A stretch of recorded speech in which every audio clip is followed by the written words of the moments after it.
I say over and over on this channel, what goes around your eyes ends up in your eyes, and skincare is no different. So today, let's discuss the implications of the skincare you're using around your eyes on your ocular surface health.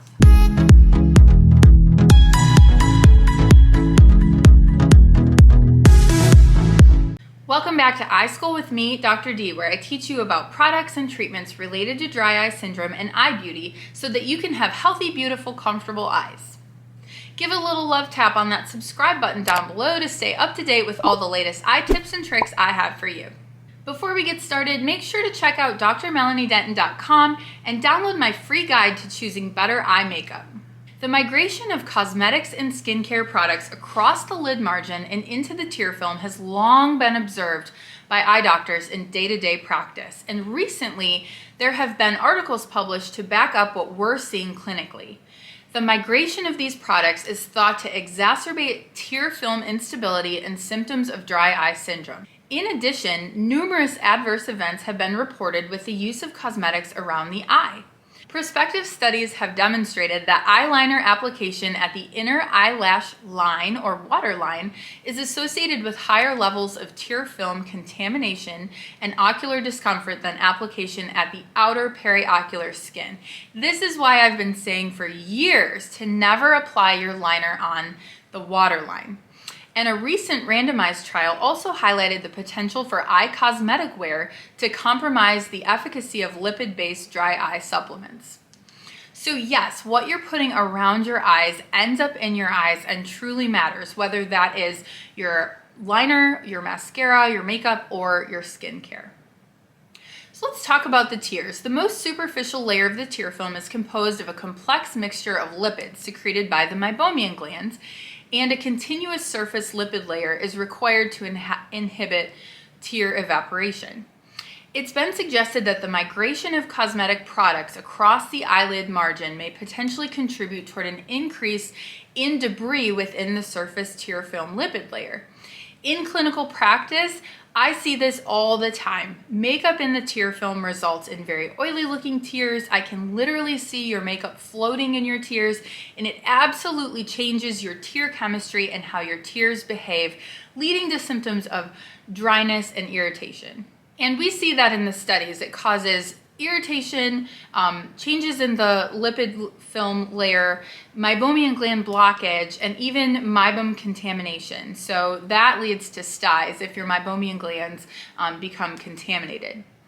The resulting destabilization of the tears of the lipid layer can lead to increased tear evaporation and reduced tear film stability. So your tears are messed up. They're not in the appropriate concentration they should be, and your ocular surface pays for that as a result. Complications of skin and eye products can be related to allergy or toxicity, and they're often attributable to perfumes that are within the formulations. First, I'm going to talk about preservatives, and I've talked about preservatives a ton. But preservatives are in everything, whether it's your cosmetics or your skincare. And this is truly where I say you have to flip over those bottles and see what your skincare is being preserved with. The potential role of preservatives used within eye cosmetic formulations has also been raised. A review suggested that BAK or benzalkonium chloride, which is a quaternary ammonium preservative, may contribute toward lipid layer destabilization through its detergent-like effects. However, it's noted that BAK is no longer widely used in eye cosmetic products, partly due to its reduced preservative efficacy within formulations containing solid particulate matter. So you are going to see BAK within eye drops. You're not going to see BAK as often in any of your solid formulations like you see in cosmetics. Nevertheless, this review also proposed a model by which lipophilic constituents of cosmetic formulations may disrupt the integrity of the tear film lipid layer. Even in a solid makeup formulation, if there are lipophilic constituents present, it can change the lipid layer of your tears. I also have on my website a guide to toxic makeup, and in that guide, I have a lot of the preservatives that you'll see often in skincare. So make sure to take a look because I rated many of the preservatives as something you should use with caution. it's important to realize that we have to preserve our makeup and skincare. The alternative could be much worse, right? We certainly don't want bacteria or fungal organisms living in our skincare and makeup that we're putting on the delicate structures of our face every day. So it is important to have some preservatives, but it becomes an issue of how concentrated are they and what preservatives are used together and in what concentrations. And so if you take a look at my free download on preservatives in skincare and makeup, I think that will be very helpful in helping you as you flip over those bottles and find out what might or might not be hurting your tear film.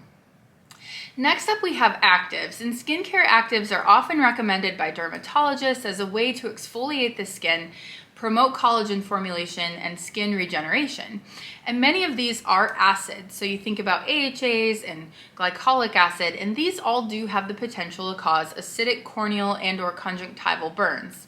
There's anecdotal cases of glycolic acid doing just that, getting in the eyes and causing redness and irritation. Overall, it's just important that you use caution with using any acid near your eye, obviously, and rinse it out very, very well if it does get in your eye. I would be remiss if I didn't bring up retinols. The effect of tretinoin and retinol derivatives on the meibomian glands is well documented in the literature as well as on my channel.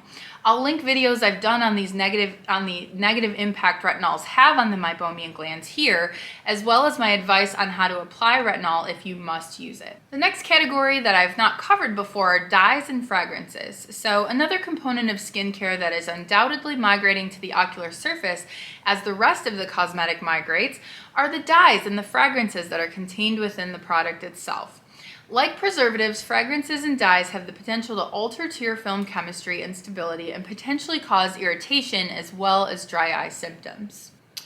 There are a number of the components of your skincare that could be affecting your eyes, your tear film, and therefore giving you dry eye symptoms. You want to watch out for preservatives, dyes, and fragrances, as well as any acid-based actives. And remember, anything you're putting around your eyes will migrate to the ocular surface.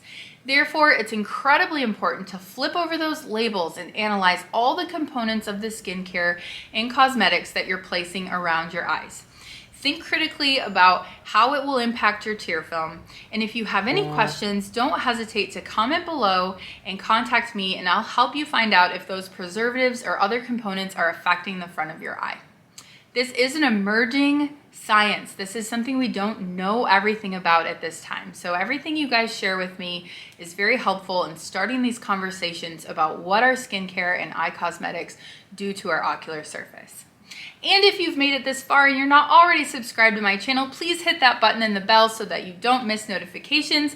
That is going to be it for today's iSchool. Class is dismissed.